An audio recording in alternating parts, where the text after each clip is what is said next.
Bienvenue sur cette conférence qui va parler des liens entre cloud et Green IT. On va essayer d'explorer ensemble qu'est-ce qui est bien dans le cloud d'un point de vue environnemental, qu'est-ce qui est moins bien et qu'est-ce qui est vraiment pas bien. Pas forcément dans cet ordre-là. Je suis Sylvain, je travaille chez Zenica depuis un petit moment maintenant, depuis 6 ans et demi. Je m'intéresse à différents sujets. Historiquement, je me suis beaucoup intéressé au sujet du DevOps et notamment à tout ce qui tourne autour des pratiques de collaboration. Donc, évidemment, les aspects outillage sont intéressants aussi, mais c'est plutôt les pratiques collaboratives qui m'intéressaient. Et puis, depuis quelques années, j'ai été explorer deux autres sujets. Le sujet de l'innovation managériale, comment on peut notamment s'appliquer quelques principes de bon sens qu'on trouve dans l'agilité pour modifier les façons dont on s'organise et dont on fait du management. Et puis la thématique du Green IT, pour une raison assez simple, c'est que j'ai toujours été écolo et j'ai toujours eu une petite dissonance cognitive entre ce que je faisais tous les jours dans mon métier et puis entre ces convictions écologiques. Et ça m'a suffisamment gratté, ça nous a suffisamment gratté à plusieurs chez Zenica à l'époque pour que on éprouve le besoin de monter en compétence sur le sujet, d'aller creuser, dans le but déjà de se sensibiliser nous, de sensibiliser nos collègues, et puis puisqu'on est une boîte de service aussi, pourquoi pas aller sensibiliser nos clients sur ces sujets-là. On va parler donc aujourd'hui des liens entre cloud et Green IT. Alors vous voyez sur le slide de sommaire là, vous voyez une petite loupe. En fait, on va effectuer une série de zooms. Et donc, à chaque fois que vous reverrez cette loupe apparaître dans les slides, c'est que on est en train de faire un zoom sur un problème. Enfin, sur un problème. On est en train de faire un zoom sur un point, mais que sans doute, on n'est pas en train de regarder les choses dans leur intégralité. Donc, j'essaierai à chaque fois de m'attacher à vous expliquer pourquoi on est en train de faire ce zoom et qu'est-ce qu'il faudrait prendre en compte si on voulait dézoomer un petit peu. Donc, on va commencer par faire alors ce qui pour certains sera un rappel rapide, pour d'autres peut-être une découverte des impacts environnementaux de l'IT. On fera un focus sur l'hébergement de services numériques, et puis ensuite on regardera un corps. Donc vous voyez encore un niveau de zoom dans cet hébergement. Qu'est-ce que le cloud peut nous apporter en bien et en mal. Alors. Si vous vous intéressez au Green IT, au monde du numérique responsable, vous vous êtes sans doute déjà rendu compte qu'il y a beaucoup de termes qui sont utilisés. On parle de Green IT, on parle d'IT for Green, on parle de numérique responsable évidemment, on parle d'informatique équitable, etc., etc. C'est pas toujours simple de se retrouver dans tous ces termes-là. Ce que selon moi il faut retenir, c'est que quand on va parler de Green IT, donc plutôt de la partie de gauche, on va parler de comment on fait pour diminuer les impacts des activités liées à l'IT. Et quand on est dans la partie droite, IT for Good, IT for Green, etc., Green by IT, on va plutôt être dans comment on utilise l'IT pour réduire les impacts d'autres activités, d'autres métiers. Et donc le premier niveau de zoom qu'on va faire dans cette conférence, c'est qu'on va se concentrer sur la partie gauche. C'est-à-dire qu'on va regarder uniquement comment on peut réduire l'impact des services numériques qu'on produit, comment on peut travailler les impacts des services numériques qu'on produit, et on ne va pas, ou très peu, parler de comment on peut utiliser l'IT pour réduire les impacts d'autres domaines. Et puis il y a un point qui est important à prendre en compte quand on parle d'empreinte environnementale, c'est d'avoir une approche systémique, de prendre les choses dans leur intégralité. Pourquoi on a ce besoin? Eh bien, lorsque vous regardez le marketing qui peut être fait autour des voitures électriques, c'est d'ailleurs marqué exactement de cette manière-là à l'arrière des Nissan Leaf, par exemple, c'est marqué zéro émission. C'est marqué zéro émission, ça omet un certain nombre de choses quand on parle de zéro émission. D'abord, il y a un premier biais à regarder l'impact environnemental de la voiture électrique uniquement par ses émissions de gaz à effet de serre, puisque c'est de ça qu'on parle. Le premier biais, c'est qu'on va se concentrer sur un seul critère. Le seul critère qu'on va regarder, c'est justement ces émissions de gaz à effet de serre. Or, les émissions de gaz à effet de serre, on les regarde beaucoup, évidemment parce que la crise écologique la plus médiatisée aujourd'hui, c'est le dérèglement climatique. C'est celle qui est sans doute une des plus visibles. Elle a été longtemps très invisible, mais plus ça va et plus elle est visible, plus on la conscientise. Il suffit de se rappeler de l'épisode de canicule qu'on a eu il y a quelques semaines. Et puis elle est aussi au cœur de beaucoup de préoccupations, entre autres parce qu'on a le GIEC qui travaille beaucoup dessus, qui a beaucoup de moyens pour travailler dessus. Et c'est super qu'on ait un groupe qui s'en préoccupe et qui soit capable d'agréger les travaux scientifiques et de pousser des messages aux décideurs, c'est top. Mais ce n'est pas la seule crise environnementale en cours. On a des crises sur la perte de biodiversité. On a des crises liées à ce qu'on appelle, pour se faire mousser en soirée, l'amenuisement des ressources abiotiques. En gros, l'épuisement des ressources non renouvelables. Et donc le premier biais qu'on a quand on regarde, quand on se pose la question est-ce qu'une voiture électrique c'est bien ou pas pour l'environnement, c'est d'essayer de regarder ça que par le biais des émissions de gaz à effet de serre. Et je passe le fait que quand on dit zéro émission sur une voiture électrique, on oublie qu'à un moment donné il a fallu la recharger et qu'il n'y a aucune production électrique aujourd'hui qui est zéro émission. Il y a toujours nécessairement un petit peu d'émissions de gaz à effet de serre pour produire de l'électricité.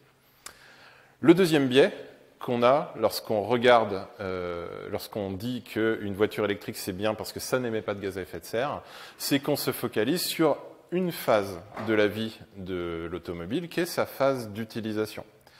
En effet, on va émettre peu de gaz à effet de serre lors des phases d'utilisation, donc de recharge du véhicule et d'utilisation sur la route. Mais lorsqu'on regarde dans le détail le bilan carbone d'un véhicule électrique sur l'intégralité de ce qu'on appelle son cycle de vie, on se rend compte que fabriquer un véhicule électrique, aujourd'hui, avec nos méthodes de fabrication actuelles, avec les technologies de batterie qu'on utilise notamment dans les véhicules électriques, ça, c'est beaucoup plus générateur d'émissions de gaz à effet de serre, enfin ça génère beaucoup plus de gaz à effet de serre que le fait de fabriquer un véhicule thermique. Alors, pour différentes raisons, entre autres, sans doute des raisons d'optimisation, parce qu'on produit aujourd'hui moins de véhicules électriques que de véhicules thermiques, mais pas que. Et donc ça veut dire que, en se focalisant uniquement sur cette phase d'utilisation, on oublie que on a eu besoin de générer beaucoup plus de gaz à effet de serre lors de la phase de fabrication. Ce qui, encore une fois, ne veut pas dire que le véhicule électrique n'est pas bien pour l'environnement. C'est juste qu'il faut regarder au bout de combien de temps d'utilisation on va être capable d'amortir ce surcoût en génération de gaz à effet de serre lié à sa phase de fabrication. Si ce sujet-là vous intéresse, je vous conseille très fortement des vidéos sur YouTube de quelqu'un qui s'appelle Le Réveilleur, qui a fait 2 vidéos sur le véhicule électrique, dans lequel il explique ça en détail.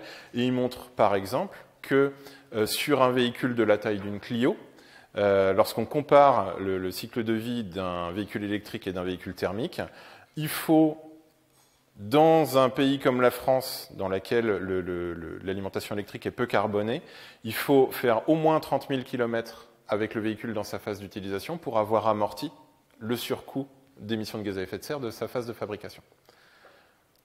Donc, 2 choses à retenir.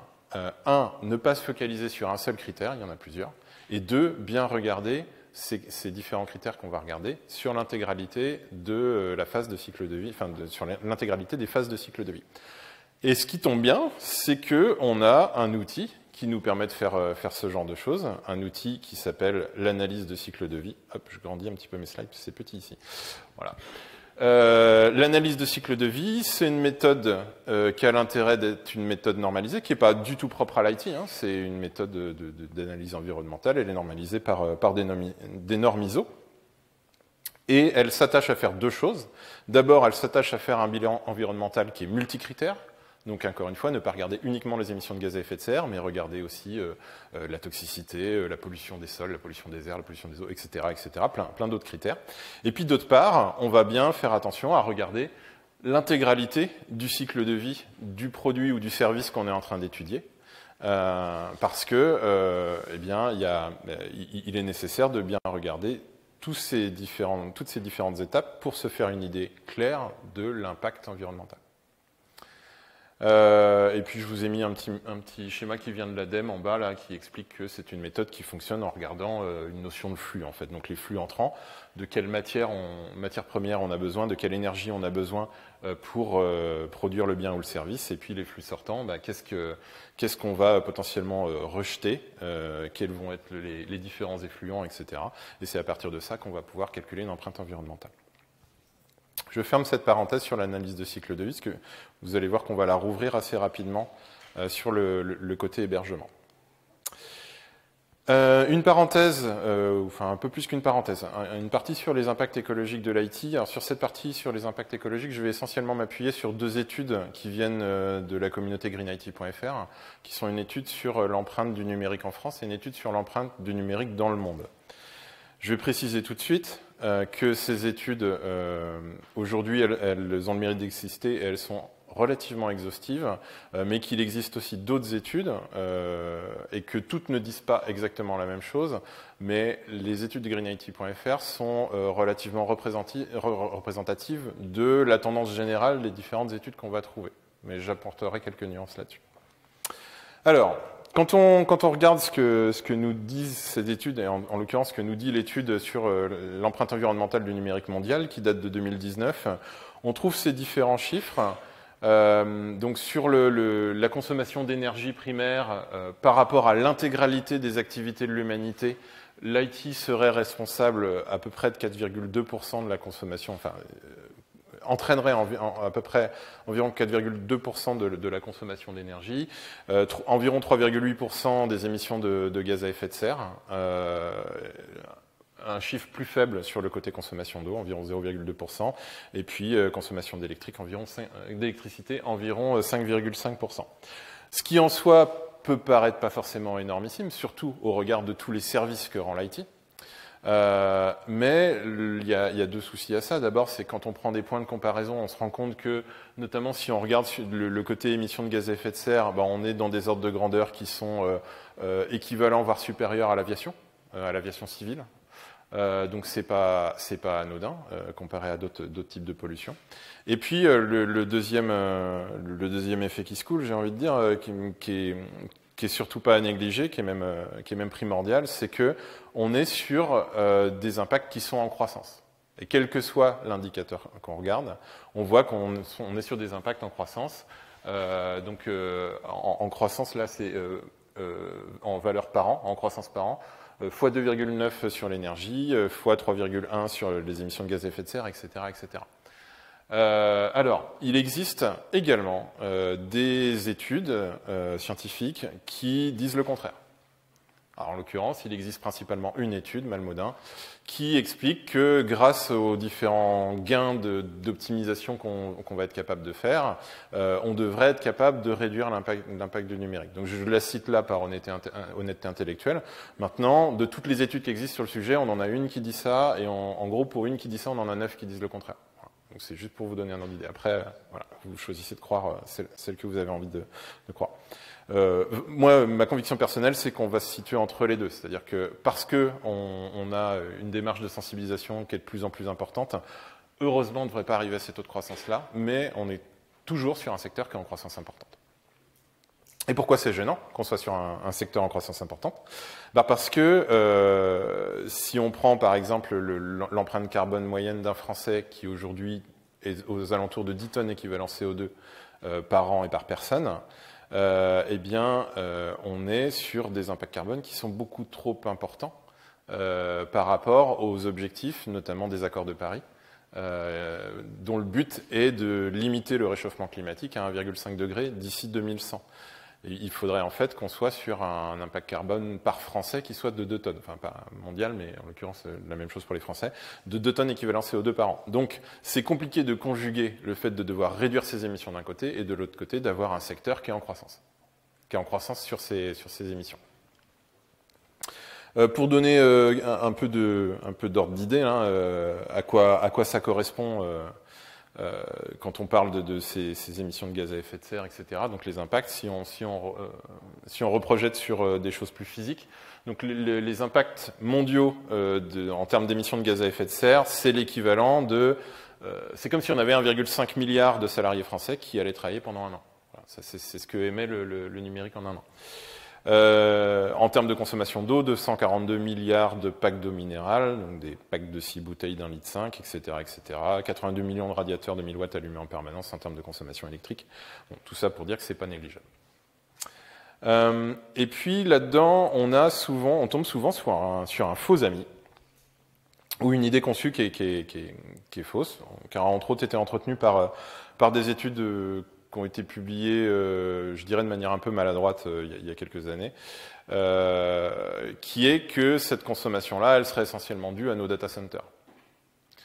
Et en fait, ce n'est pas le cas, et ce n'est pas le cas pour une raison assez simple. Parce qu'en fait, c'est une question de proportion des équipements dans l'IT.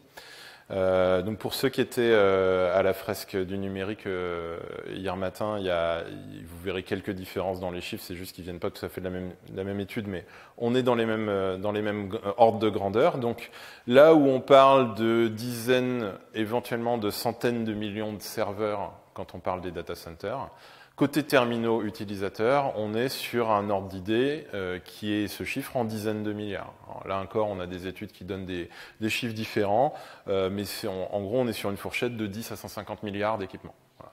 Et qu'est-ce qu'on met dans les terminaux utilisateurs? On va mettre tout ce qui est nos PC, donc PC portable, PC fixe, nos smartphones, et puis tout l'IoT grand public. On ne compte pas là-dedans l'IoT industriel, entre autres parce que c'est très compliqué de compter l'IoT industriel, dans la mesure notamment où une partie de l'IoT industriel est invisible parce que protégée par du secret. Donc vous voyez que si on projette ça sur une map monde, là, pour essayer de voir ce que ça représente, voilà, nos serveurs, c'est à peine la superficie du Japon, et les terminaux clients, c'est quasiment tout le reste. Et entre les deux, il y a les équipements réseau, environ 1,5 milliard d'équipements. Ce qui fait qu'on arrive sur des répartitions de ce type-là quand on regarde un petit peu plus dans le détail. Donc là, on n'est plus sur l'étude impact du numérique mondial, mais on est sur l'étude impact du numérique en France. La nuance est importante parce que de par notre mix énergétique qui est relativement décarboné, enfin qui est même fortement décarboné, on a des impacts sur les gaz à effet de serre qui sont répartis différemment. Et donc on voit que si on prend les 3 tiers qui composent un service numérique, c'est-à-dire les terminaux utilisateurs, la partie réseau et la partie centre informatique, finalement cette partie centre informatique, elle représente un impact qui est relativement faible au regard notamment des impacts des terminaux utilisateurs. Néanmoins, dans ce talk qui parle de cloud, eh bien, on va se focaliser sur cette partie-là. Donc vous voyez apparaître ma petite loupe, on est en train de faire un zoom sur une partie qui n'est pas forcément la plus importante, mais c'est pas parce que c'est pas la plus importante que c'est pas une partie sur laquelle il faut travailler.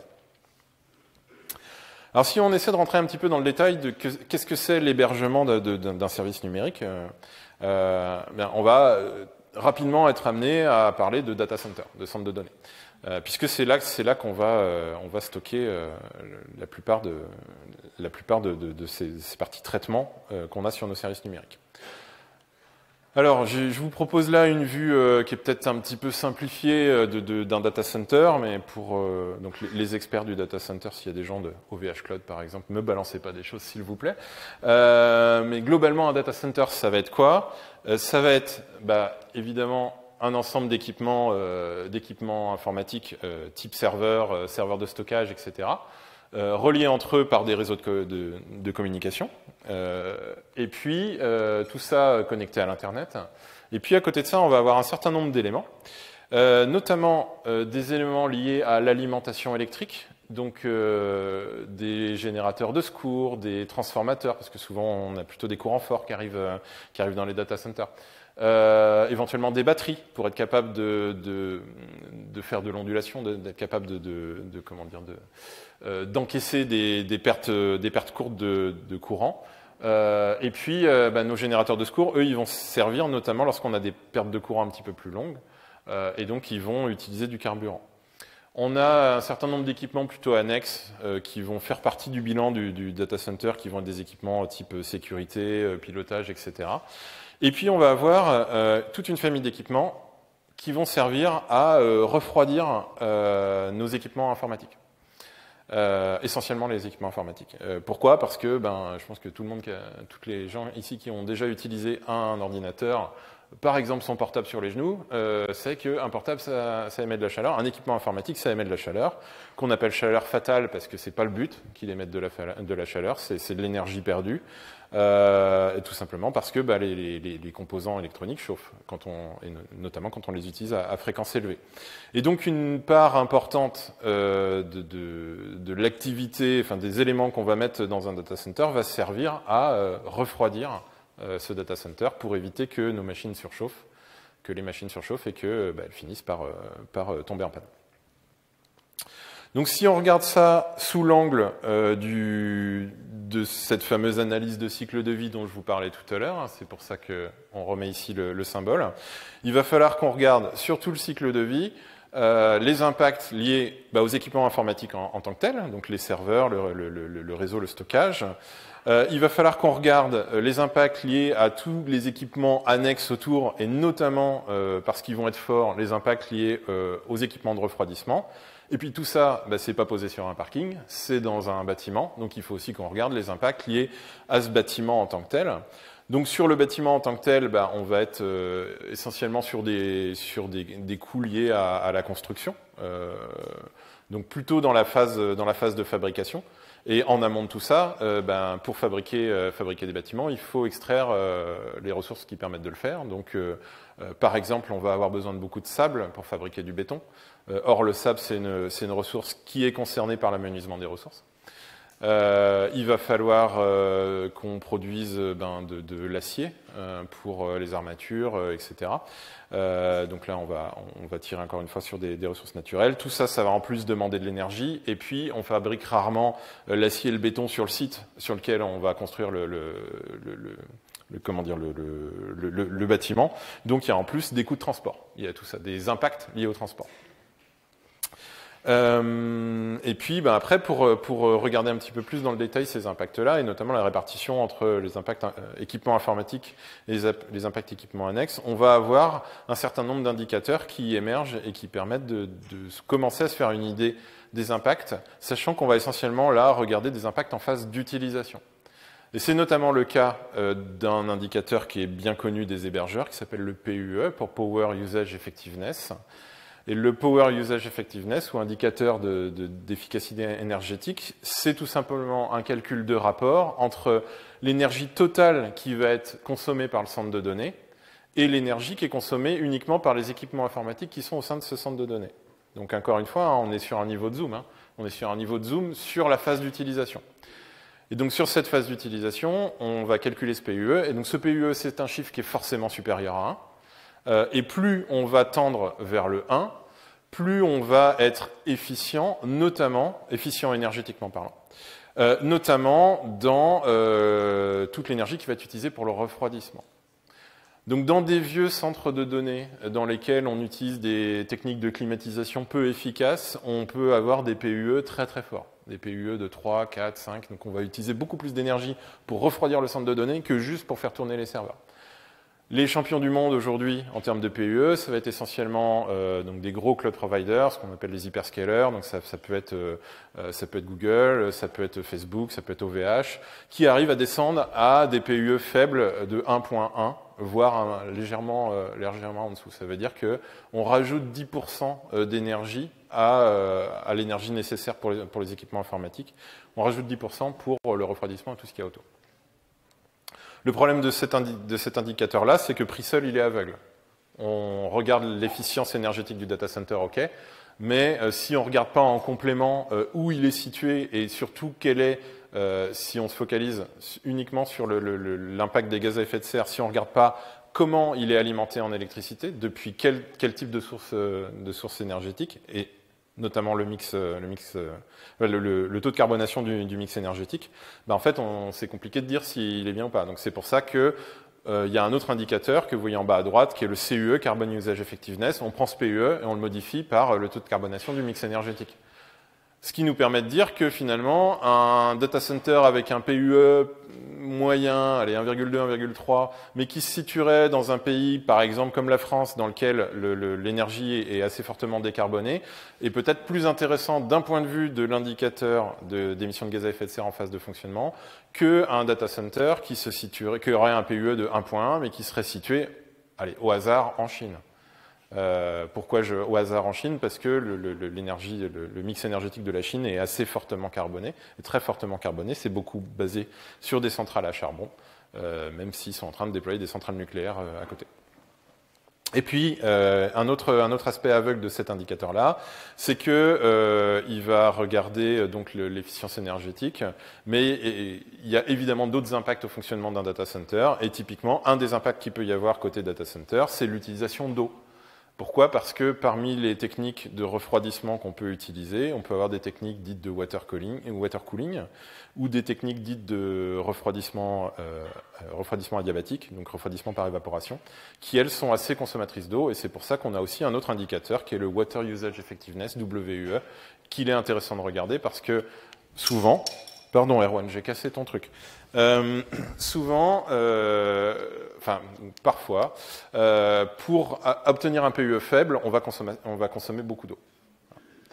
À ce sujet, je cite notamment un article de Bloomberg qui est sorti, je crois, il y a 2 ans, qui pointait du doigt les potentielles consommations d'eau par les data centers de Google.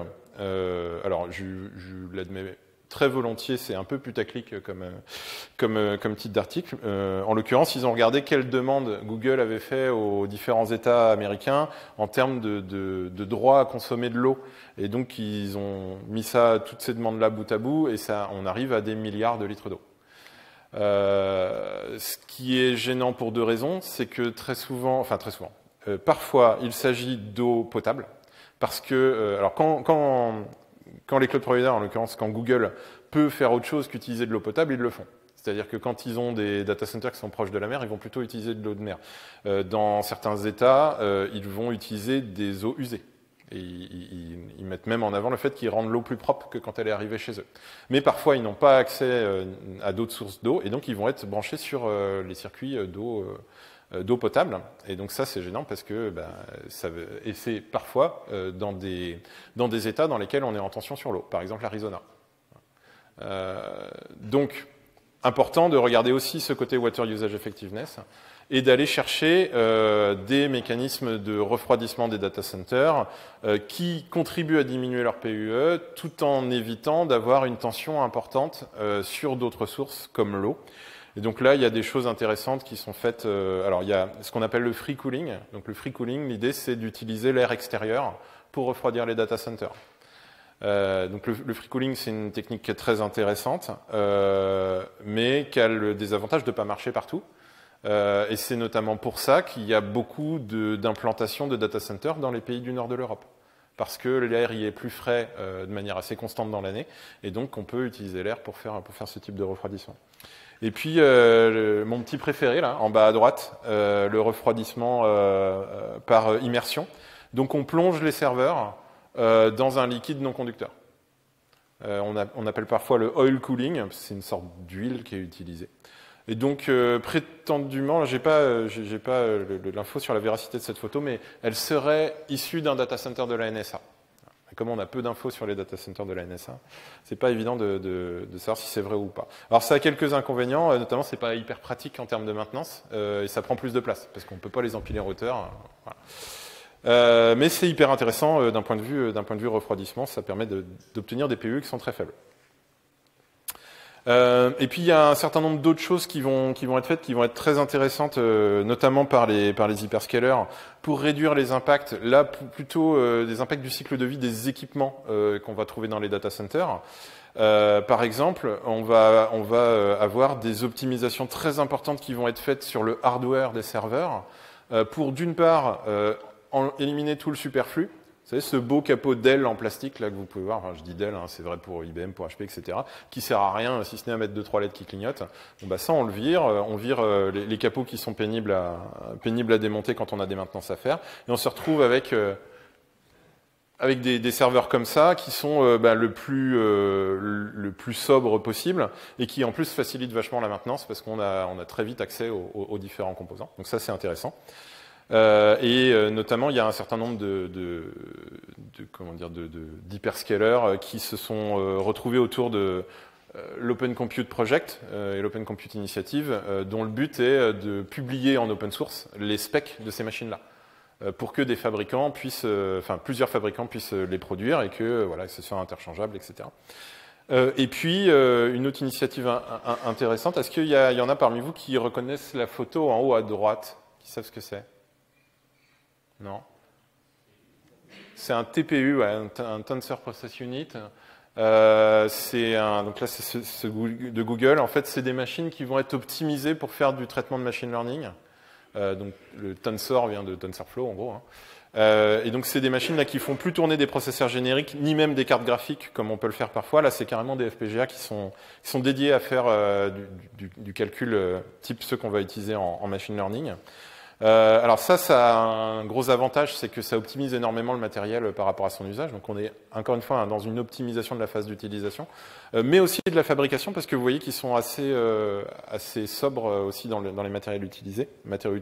Au passage, on voit que là, il y a un water cooling qui est prévu directement. Là, les petits tuyaux de couleur, on amène directement de l'eau dedans. Après, on peut y voir éventuellement un inconvénient, c'est qu'on fait du matériel moins générique. Donc demain, quand la hype TensorFlow sera passée, est-ce qu'on saura utiliser ça pour faire autre chose? Vraisemblablement, enfin peut-être, je ne sais pas, j'ai pas la réponse en fait. Si vous voulez vous pencher plus dans le détail sur quels sont les impacts de la fabrication d'un serveur, vous avez un excellent article sur le blog de Boavista. Donc, je vous ai mis le lien ici, mais il suffit de retenir Boavista et puis vous cherchez Boavista serveur, vous allez tomber direct dessus. Et ils sont rentrés très dans le détail, notamment en regardant ce qui existait en termes d'analyse de cycle de vie de serveur, ce qui en soi est pas beaucoup. Enfin, on manque d'informations, mais au moins il y a un certain nombre d'infos qui émergent, qui permettent de voir des trucs intéressants du genre les SSD par exemple, c'est vachement impactant à la fabrication. Alors, on a parlé des impacts de l'hébergement. Maintenant, si on focalise sur le cloud, quels vont être les intérêts et les désavantages du cloud? Et en l'occurrence, là, on va plutôt dans cette partie-là se focaliser sur le côté intérêt. Ça fait un petit moment que je parle de cloud maintenant, et ça fait un petit moment, je pense peut-être une dizaine d'années, que je me raccroche à cette définition, qui est celle du National Institute of Standards and Technology américain, le NIST, qui définit que pour qu'un produit, une plateforme, un service soit qualifié de cloud, il faut qu'il réponde à une sorte de cahier des charges, un certain nombre de critères, dont 5 caractéristiques essentielles, le côté mutualisation des ressources, le fait qu'on est sur du self-service, sur du service à la demande, le fait qu'on soit sur des mécanismes d'accès standardisés, des accès réseau standardisés, le fait de disposer d'une élasticité rapide. Et maintenant, on parle plutôt d'élasticité automatique, mais dans la définition du NIST, on parle d'élasticité rapide. Et puis le fait d'être un service sur un service mesuré en permanence, et vous pouvez presque remplacer le mesuré par facturé à l'usage. Donc sur un service où on va regarder dans le détail ce qu'on fait. Et puis on a donc les 3 modèles historiques de services du NIST: infrastructure as a service, plateforme as a service, software as a service. Je rentre pas là dans le détail parce qu'il me reste que 20 minutes et je vais me faire taper sur les doigts. Mais en gros, infrastructure as a service, on vous fournit tout jusqu'à la VM. Plateforme as a service, on vous fournit un petit peu plus de choses, dont les runtime, les bases de données, etc. Et puis software as a service, on vous fournit directement le logiciel utilisable comme un service. Et j'y ai intercalé 2 choses qui sont pas dans les définitions du NIST, mais qui me semblent dans l'émergence des usages de ces dernières années bien se caler. C'est le côté conteneur as a service, qui pour moi s'intercale quelque part entre l'infrastructure et le platform as a service, et puis le function as a service, le soi-disant serverless, qui s'intègre entre platform as a service et software as a service. Et puis bon, les modèles de déploiement ne vont pas être très utiles dans notre explication là, donc je passe rapidement dessus. Et donc, qu'est-ce qui est intéressant si on s'appuie sur cette définition? Le premier truc qui va être extrêmement intéressant dans le cloud, c'est ce côté élasticité. Ce côté élasticité, pourquoi? Parce que il va en fait venir renforcer les aspects de mutualisation que nous apporte le cloud. Je prends très souvent le même exemple, qui est celui qui a en plus le mérite d'être un exemple breton, qui est celui de la route du Rhum. Voilà. La route du Rhum, c'est un événement qui a lieu tous les 4 ans. Donc tous les 4 ans, pendant à peu près les 6 mois, donc avant l'événement, pendant l'événement et un peu après, on a besoin de beaucoup de puissance pour être capable de répondre à tous les gens qui vont venir sur le site.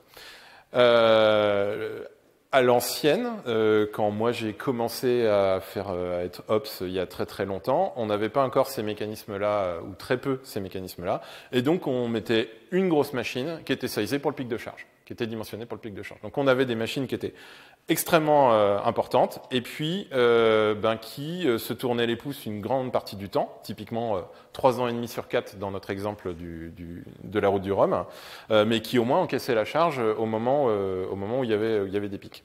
Et puis d'abord la virtualisation, puis des outils autour de la virtualisation qui ont été notamment apportés par le cloud, nous ont permis de faire non seulement de la répartition de charge, donc au lieu de faire une grosse machine, on met plusieurs petites machines et on met un répartiteur de charge devant, mais aussi de faire de l'adaptation dynamique à la charge, c'est-à-dire tout simplement de regarder la charge en entrée de notre plateforme, et si on voit que cette charge-là augmente, eh bien on va démarrer plus d'instances de machines virtuelles, par exemple en l'occurrence des instances de serveurs web qu'on va mettre derrière notre répartiteur de charge, et puis évidemment quand la charge diminue, on va en arrêter en conséquence. Et donc ça c'est extrêmement intéressant parce que ça va nous permettre de faire de la mutualisation, et de la mutualisation de manière très très poussée, d'autant que c'est tout à fait dans l'intérêt des cloud providers publics de maximiser cette mutualisation. C'est-à-dire que pendant que vous n'utilisez pas un pourcentage du temps CPU de la machine, il faut que quelqu'un d'autre soit capable de l'utiliser. Donc plus on va être capable de faire ça, plus on va optimiser l'utilisation des machines, ce qui à la base est plutôt une optimisation économique, mais qui a des impacts positifs d'un point de vue environnemental, puisqu'on utilise moins de machines pour rendre le même volume de service. Autre aspect intéressant du cloud, là on va se retourner vers nos 3+2 modèles de services que je vous présentais tout à l'heure, c'est le fait que plus on va confier de choses à notre cloud provider, plus on va monter ou aller vers la droite en l'occurrence dans l'échelle du as a service, et bien plus il y a de choses qui sont confiées au cloud provider et qu'il a intérêt à mutualiser. Donc là où côté infrastructure as a service, on peut tout à fait continuer à déployer des instances de machines virtuelles et finalement elles vont pas être utilisées ou peu utilisées, on va les laisser tourner. Là, il y a des stats d'une étude qui date de 2015 qui parle de à peu près 30% de machines zombies. Alors pas que dans le cloud, toute infrastructure d'hébergement confondue. Là, dans l'infrastructure as a service, on peut encore se retrouver dans ces modèles-là. Plus on va aller vers la droite, plus le cloud provider, lui, il n'a aucun intérêt à faire ça. Et donc, plus lui, il va être dans l'optimisation de l'utilisation des couches qu'il fournit. Ce qui va, encore une fois, être intéressant parce qu'on va chercher de la mutualisation. Et puis, autre point intéressant et relativement récent chez les cloud providers, c'est que il y a cette prise de conscience autour de la notion d'impact carbone des phases de fonctionnement de ces centres de données. Encore une fois, vous voyez réapparaître ma petite loupe, on est en train de zoomer sur un truc. On est en train de zoomer sur la phase d'utilisation de nos machines dans le data center. Donc on ne regarde pas les choses dans leur intégralité. Donc on n'a pas forcément d'informations sur les impacts liés à la fabrication, et puis on regarde un seul indicateur, les émissions de gaz à effet de serre. Néanmoins, le fait d'avoir ce type d'outil, ça permet déjà de conscientiser que c'est un message, si vous vous intéressez au monde du numérique responsable, qu'on rabâche en permanence, le numérique n'est pas immatériel, le numérique est très matériel. Donc ça permet de conscientiser que ce qu'on fait dans le cloud, ce truc un petit peu éthéré là, ça a bien des impacts. Là vous avez à gauche par exemple le Google Region Picker, Google Cloud Region Picker, qui vous permet de choisir un centre de données où déployer vos charges de travail en fonction de 3 critères. le critère économique, le critère de proximité géographique avec l'endroit où sont vos utilisateurs, et puis le critère de taux de carbonation de l'énergie qui est utilisée pour alimenter le data center. Et vous retrouvez la même chose chez AWS, chez Azure, etc., etc. Et puis, si vous ne voulez pas vous fier à ces métriques-là et que vous voulez mesurer vous-même ou que vous opérez un corps du cloud privé et que vous voulez avoir ce type de mesure, alors pas forcément directement en termes carbone, mais au moins en termes d'utilisation d'énergie, vous avez des outils open source qui vous permettent de le faire. J'ai cité là notamment Power API, donc, qui est un outil qui est soutenu notamment par l'Université de Lille, et puis Scaphandre, qui est un autre outil qui utilise ils utilisent tous les deux le même principe, ils s'appuient sur des API, des processeurs, alors Intel à la base, mais maintenant il me semble que c'est supporté par AMD aussi, des API qui permettent de donner des extrapolations de consommation énergétique par processus. Ça vous permet par exemple de regarder quelle est l'énergie sur le processeur utilisé par une VM. Voilà. Donc des outils intéressants à regarder. Et puis vous avez aussi, je ne l'ai pas mentionné là, mais vous avez aussi des dashboards qui sont capables de faire ça en multi-cloud. Il y a Southworks qui édite un Cloud Carbon dashboard, je crois, qui lui est capable de proposer ça en multi-cloud. Tout ça pour dire que c'est intéressant, ça permet de conscientiser les usages, enfin les impacts liés aux usages, une partie des impacts liés aux usages. Ça permet aussi d'aller sensibiliser des équipes en leur affichant les dashboards. Et puis ça va de pair avec une autre démarche qu'on trouve dans le monde du cloud, qui est la démarche FinOps, qui n'a pas le même but. Le but de la démarche FinOps, c'est pas forcément de faire de l'optimisation environnementale, c'est d'abord de faire de l'optimisation financière, parce que ces fameuses machines, ces serveurs qui servent à rien qu'on lance sur l'IaaS parce que c'est facile, ça finit par coûter de l'argent à l'entreprise, donc on va faire la traque à ces charges de travail là, et ça va très bien de pair avec une démarche. Alors maintenant on parle de GreenOps, mais en tout cas une démarche Green IT, c'est-à-dire s'appuyer sur les approches FinOps pour faire une optimisation de l'utilisation et donc essayer de réduire les impacts. Pour conclure, parce qu'il nous reste 12 minutes. Rappelez-vous que dans ce talk, on a fait toute une série de zooms. D'accord ? On a parlé essentiellement de la partie serveur et réseau, qui, selon les critères qu'on est en train de regarder, ne représente qu'entre 17 et 40% des impacts de nos services numériques, selon qu'on regarde des critères de type eau, consommation énergétique, émissions de gaz à effet de serre, etc. Et que une bonne partie des choses qu'on a regardées, c'est encore qu'un sous-ensemble de ça. La partie usage du côté serveur à réseau. Néanmoins, ça ne veut pas dire qu'il ne faut pas utiliser les optimisations qui nous sont proposées par les cloud providers. Je dirais, au contraire, il faut les utiliser parce qu'elles permettent plus de mutualisation et donc, in fine, encore une fois, d'avoir plus de diminuer les impacts pour un service donné ou pour un ensemble de services donnés. Donc, le cloud, c'est bien. Okay. Le cloud, c'est bien d'un point de vue Green IT, ça peut être une conclusion à laquelle on arrive. La nuance qu'on va mettre là-dessus, c'est que on a beau énormément optimiser les charges de travail qu'on déploie, si on regarde l'évolution des consommations énergétiques des data centers dans le temps, donc là, c'est une étude qui date de 2019, il me semble, qui a regardé l'évolution entre 2010 et 2018. Malgré toutes ces optimisations, on est quand même sur une croissance de la consommation énergétique, là où on pourrait s'attendre à avoir des diminutions. Et c'est embêtant parce qu'encore une fois, notre but, c'est de diminuer nos impacts, et notamment côté dérèglement climatique, diminuer les émissions de gaz à effet de serre. Ce qui nous amène souvent à parler encore une fois, pour briller en société, vous pouvez utiliser le terme de paradoxe de Jevons, mais sinon on peut tout simplement dire l'effet rebond. L'effet rebond qui consiste à dire que plus on va chercher des optimisations, plus ça va rendre des choses simples, faciles à utiliser, et plus potentiellement ça va pousser des utilisateurs à aller vers ça. Et donc au final, là où on pourrait s'attendre à une baisse des impacts, on y voit une croissance.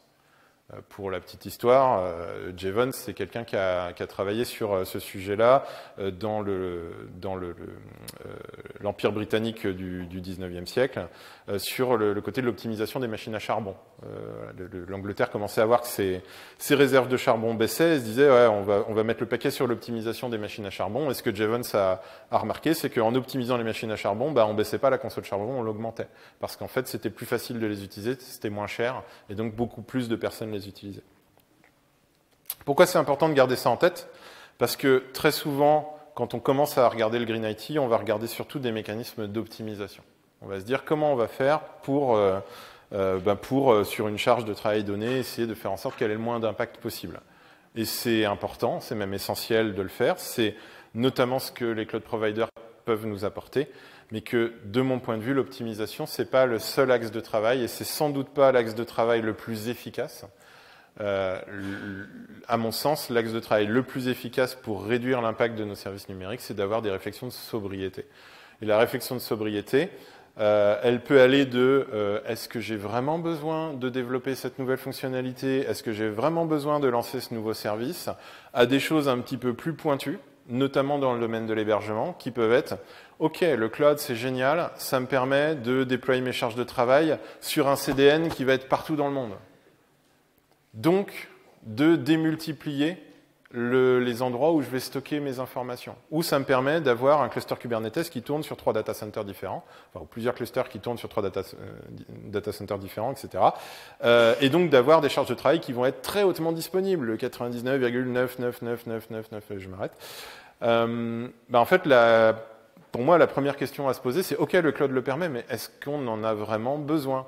Est-ce que pour héberger une application qui ne va être utilisée que par des personnes qui sont en France, on a vraiment besoin d'aller déployer sur un CDN mondial? Est-ce que pour utiliser une application dont, si elle est indisponible, au hasard, le programme du Breastcamp, si elle est indisponible, ok, ça va être un petit peu pénible, mais on va être capable d'attendre 5-10 minutes que quelqu'un s'en rende compte, si quelqu'un s'en rend compte, et qu'on la remonte. Peut-être qu'on peut juste faire ça et pas déployer sur un cluster de cluster Kubernetes un peu partout dans le monde. Évidemment, en général, quand on a des réflexions d'architecture sur les infras qu'on déploie, on a ces réflexions-là. À mon sens, pas assez. Il faut qu'on les ait un petit peu plus. De vraiment se poser la question du besoin, encore une fois, en termes de duplication de la donnée, en termes de taux de disponibilité. Pas forcément aller systématiquement chercher les SLA les plus importants. Et juste avoir parfois une réflexion de se dire, finalement, on va peut-être mettre ce service-là juste à un endroit, et puis quand il sera tombé, on le redémarrera ailleurs, et puis c'est pas très grave. Voilà pour moi, je finis avec suffisamment d'avance pour qu'on ait le temps d'échanger. J'ai un dernier slide, j'ai pas l'habitude de faire ça, je vais le faire quand même. Je vais faire de l'autopromo. J'ai eu la chance de coécrire un livre sur le sujet du Green IT avec deux collègues qui sont Marjorie et Raphaël. Donc si tout ce que je viens de développer vous intéresse, vous en trouverez encore plus dans le bouquin. Et pas que sur le domaine du cloud, on parle aussi d'éco-conception, on parle de tout ce qui sont les impacts du cloud, les impacts du numérique d'une manière un petit peu plus large. Et allez, je continue l'instant promo, je suis parti jusqu'au bout. On en a en vente sur le site de Zenica, sur le stand de Zenica. Et voilà, et les bénéfices me vont directement, donc ça me ferait très chaud au cœur si vous l'achetez. Blague à part, voilà, on a fait un boulot de synthèse qui, je pense, est assez intéressant, et donc si ça vous intéresse de creuser, n'hésitez pas. Et j'ai 6 minutes pour vos questions.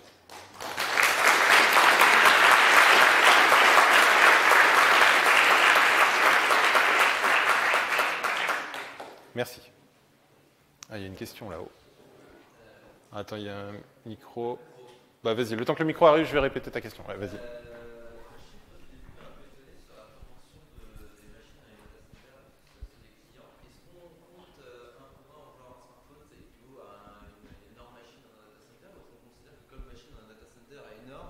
On peut compter que ça vaut peut-être une dizaine ou une vingtaine de téléphones. Alors, si on parle en termes de consommation énergétique en phase d'utilisation... Ah oui, je vais répéter la question. Donc, quand on compare le nombre de machines, donc sur le schéma que je vous montrais, donc 67 millions de serveurs, 34 millions de terminaux utilisateurs, la question c'est est-ce qu'on compte un pour un l'impact d'un serveur ou l'impact d'un smartphone? Alors, plus ça va, plus on est outillé pour pas faire ça. Et plus ça va, plus on a des analyses de cycle de vie sur les différents éléments de l'IT qui sont en train de se compléter au fil de l'eau et qui nous permettent d'être beaucoup plus fins. Ta question, je pense, elle porte essentiellement sur la consommation d'énergie en phase de fonctionnement, qui est un critère dans un moment du cycle de vie, dans une phase du cycle de vie. Évidemment, ouais. Voilà. Alors merci, c'est là que j'allais. Sur les phases d'utilisation, évidemment, un serveur, ça va consommer plus qu'un smartphone qu'on recharge, d'accord, sur les phases d'utilisation. Si on regarde la consommation électrique. Après, si on regarde d'autres critères, encore que les serveurs sont de plus en plus optimisés dans leur consommation énergétique et que j'ai pas la réponse un pour un. Mais par contre, si on regarde d'autres critères, typiquement, à la fabrication, un smartphone, c'est beaucoup plus impactant qu'un serveur. Pourquoi ? Parce que c'est extrêmement miniaturisé. Et donc, plus on miniaturise les choses, plus on va avoir besoin par exemple, de métaux avec un niveau de pureté important. Et donc, plus potentiellement, on va avoir des impacts sur l'épuisement des ressources, par exemple, qui vont être importants. D'autant que dans les smartphones, il y a énormément de composants qu'on ne va pas retrouver dans des serveurs. Dans un serveur, on n'a pas d'écran tactile. Dans un serveur, on n'a pas de magnétomètre, de choses qui nous permettent de mesurer les orientations, etc. Donc, c'est très subtil, en fait, la réponse à cette question, parce qu'il faut regarder critère par critère. Mais dans les faits, potentiellement, un smartphone, selon les critères qu'on regarde, va être beaucoup plus important en termes d'impact qu'un serveur. Pas un smartphone par rapport à l'unité. En carbone, on est à 500 kg par rapport à 1,5 tonnes. Sur l'émission de gaz à effet de serre, tu as raison. Ouais. Après, c'est l'effet de masse qui fait ça.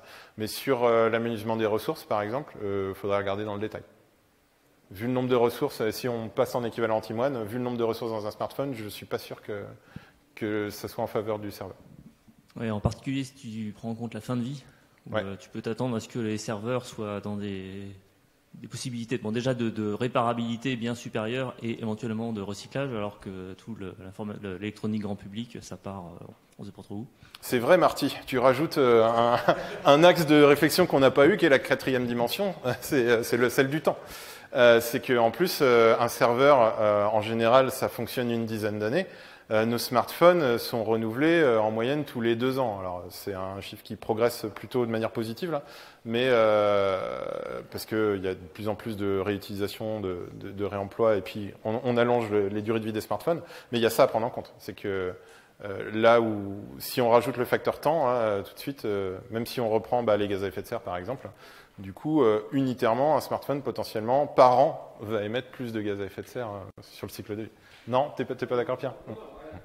La fabrication du smartphone, c'est 50 kg. On va amortir sur 3 ans. Si vous jouez sur 3 ans, c'est ce qu'on va faire. Le serveur, c'est 1,5 tonnes, on va amortir sur 6 ans. Ouais, si, ouais. Ouais, de plus en plus, les serveurs, on les amortit plus longtemps, mais ouais. Ok. Ouais, tout en haut. Il reste 2 minutes. Je vais essayer d'être plus concis dans mes réponses. Bonjour. C'est par rapport à l'augmentation de la consommation dans les data centers. Est-ce que ça a été mis au regard de la numérisation de l'économie ? Alors, certainement, on va trouver des études qui font cette comparaison-là, typiquement sur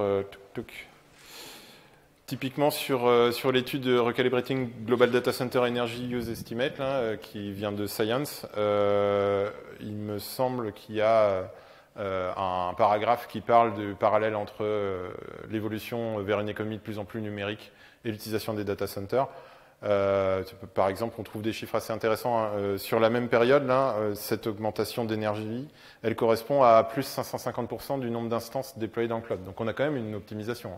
Mais en effet, la question qu'on peut se poser, c'est, et c'est le sens de ce que j'essaye de dire quand je parle de sobriété, c'est que on est en train de numériser énormément de pans de l'activité humaine en se disant instinctivement, tiens, ça va réduire nos impacts, alors que c'est pas forcément quelque chose qui est avéré, voire on est plutôt en train de se rendre compte du contraire.